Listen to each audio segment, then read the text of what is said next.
Mesdames et messieurs, veuillez accueillir le 46e président des États-Unis, M. Donald J. Trump, au podium.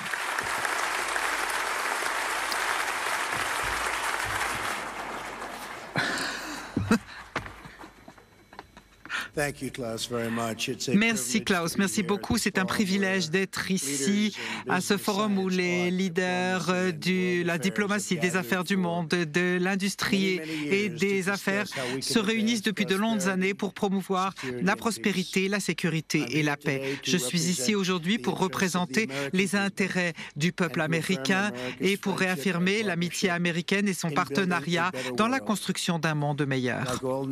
Comme toutes les nations représentées dans ce noble forum, l'Amérique espère un avenir où chacun pourra prospérer, où chaque enfant pourra grandir libre de violence, de pauvreté et de peur. Cette dernière année, nous avons pris des mesures extraordinaires aux États-Unis. Nous avons aidé les communautés oubliées, créant de nouvelles opportunités passionnantes et aidé les jeunes Américains à trouver leur voie vers le rêve américain, le rêve d'un super emploi, un foyer sûr et une vie meilleure pour leurs enfants. Après des années de stagnation, les États-Unis sont encore une fois en train de vivre une croissance économique importante. La bourse est en train de fleurir d'un instant à l'autre et nous voyons plus de 7 trilliards de dollars qui ont été créés depuis mon élection. La confiance des consommateurs, des hommes d'affaires, des usines sont au plus haut et ne l'avaient pas été depuis des décennies. Depuis mon élection, nous avons créé 2,4 millions d'emplois et c'est un chiffre qui augmente de manière substantielle. De petites entreprises qui sont optimistes et qui sont plus optimistes que jamais, de nouveaux emplois et des demandes d'emploi sont au plus bas depuis plus de 50 ans. Les Afro-Américains et leur chômage est au plus bas. Ça n'a jamais été le cas aux États-Unis, ça n'a jamais été aussi bas et c'est la même chose pour le chômage parmi la communauté des Américains hispaniques. Le monde est en train de voir la résurgence d'une Amérique forte et prospère. Je suis ici pour vous transmettre un message simple. Il n'y a jamais eu de meilleur instant pour construire, pour investir, pour croître aux côtés et avec les États-Unis. L'Amérique est ouverte pour les affaires et nous sommes à nouveau concurrentiels. L'économie américaine est de manière importante, la plus importante au monde et nous venons simplement de légiférer la plus grande réforme fiscale dans l'histoire américaine. Nous avons massivement réduit les impôts pour la classe moyenne, pour les petites entreprises, pour que les familles qui travaillent puissent garder plus de l'argent qu'ils ont gagné si durement. Nous avons abaissé les taxes des entreprises à 21% et le résultat de cela fait que de millions de personnes ont reçu des bonus fiscaux de leur employeur pour des sommes de $3 000, jusqu'à $3 000. Cette loi sur la réduction fiscale va aider les foyers américains en réduisant leur charge fiscale de plus de $4 000 et pour les grandes compagnies Apple et Amstrad qui vont ramener 2 500 millions de dollars dans les profits qu'ils font à l'étranger. Ils vont les ramener en Amérique. Tout cela va être réinvesti et réinjecté dans l'économie américaine et donc 350 milliards de dollars dans les 5 prochaines années. Et c'est donc le parfait moment pour amener vos entreprises, vos emplois et vos investissements aux États-Unis. Ceci est particulièrement vrai parce que nous avons pris sur nous la réduction réglementaire la plus importante que l'on ait jamais vue.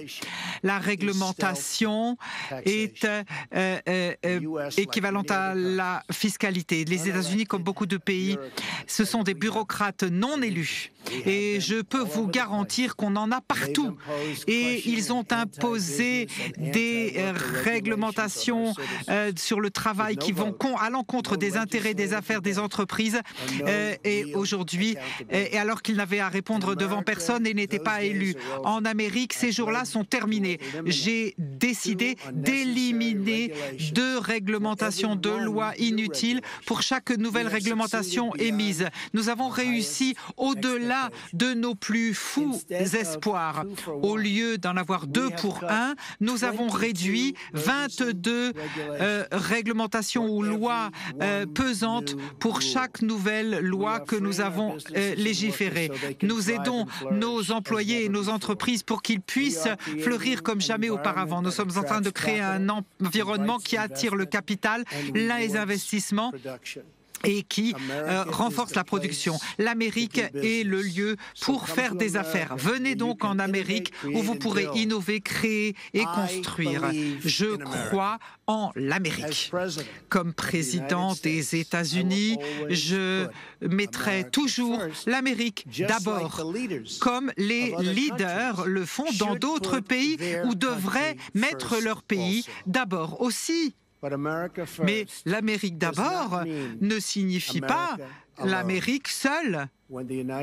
Lorsque les États-Unis croissent, c'est le cas du monde aussi. La prospérité américaine a créé énormément d'emplois à travers le monde entier et l'aspiration à l'excellence, la créativité et l'innovation aux États-Unis a amené de grandes découvertes qui aident les gens partout à vivre plus prospères et bien plus sainement.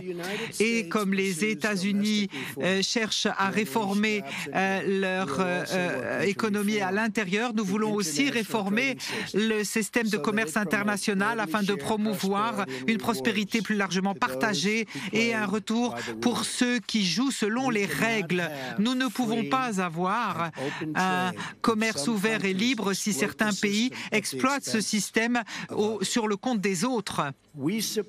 Nous soutenons le libre-échange, mais cela doit être fait de manière honnête et de manière réciproque, parce qu'en fin de compte, un commerce déséquilibré, eh bien, nous porte atteinte à tous.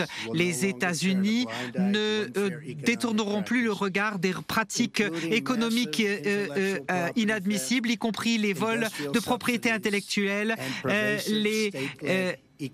et la planification économique qui n'est pas admissible. Ce sont des comportements qui mettent en danger l'économie internationale et les entreprises, pas seulement aux États-Unis, mais dans le monde entier.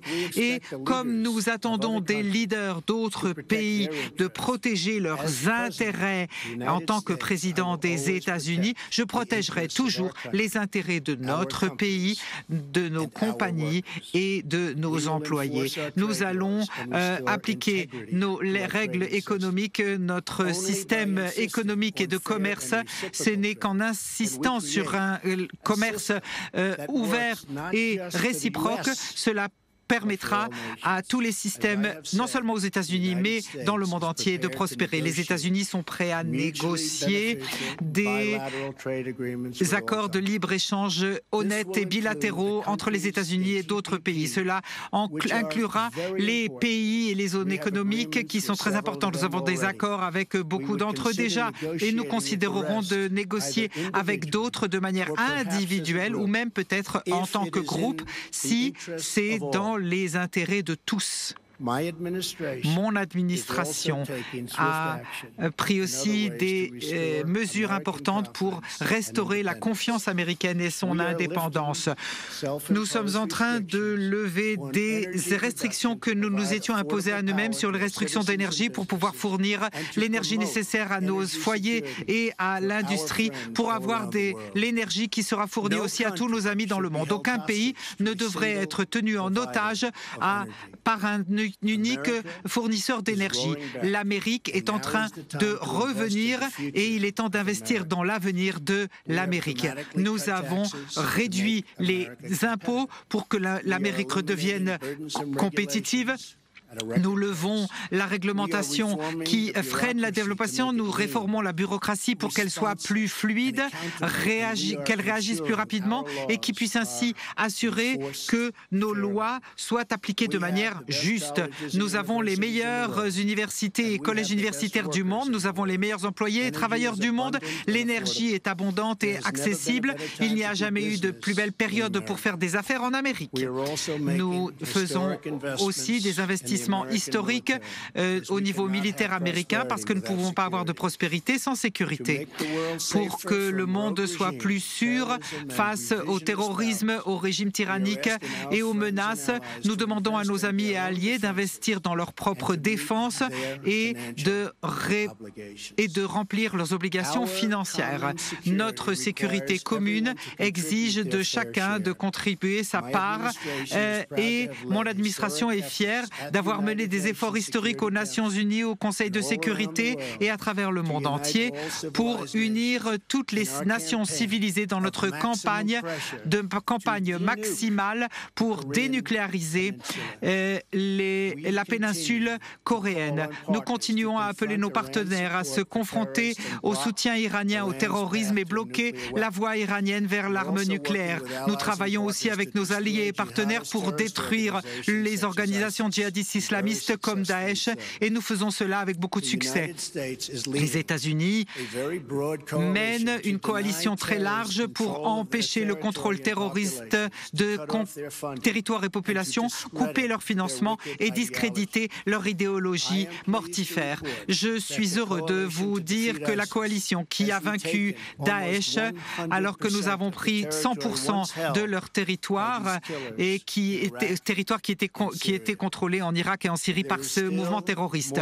Il y a encore beaucoup de combats et de travail à faire et pour consolider nos succès. Nous sommes engagés à nous assurer que l'Afghanistan ne redevienne plus jamais un paradis pour les terroristes qui veulent commettre des assassinats de masse contre nos populations civiles. Je voudrais remercier ces nations représentées ici aujourd'hui qui se sont joints à ces efforts cruciaux.